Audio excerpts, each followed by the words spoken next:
Welcome to solverfy. What is the frequency of the oscillations? We need to think about our net torque that acts on the stick. We can write mass times gravity times length over 2 is equal to k x naught times our length, where k is our spring constant. Now, after displacement, we can write an expression for our net torque about x.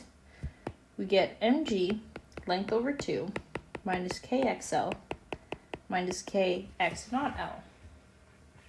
But we also know that our torque about A is our moment of inertia times alpha. We can write I is equal to negative kxl, and this is I alpha.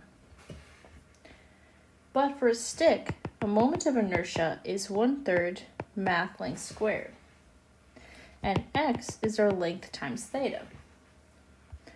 Plugging all this into our formula, we find alpha to be negative 3 k theta divided by m. For simple harmonic motion, our condition is alpha is negative omega squared times theta. Now, we can plug in our alpha. We find omega to be the square root of 3k over m. But frequency is omega divided by 2 pi, and so we get 1 over 2 pi times the square root of 3k over m.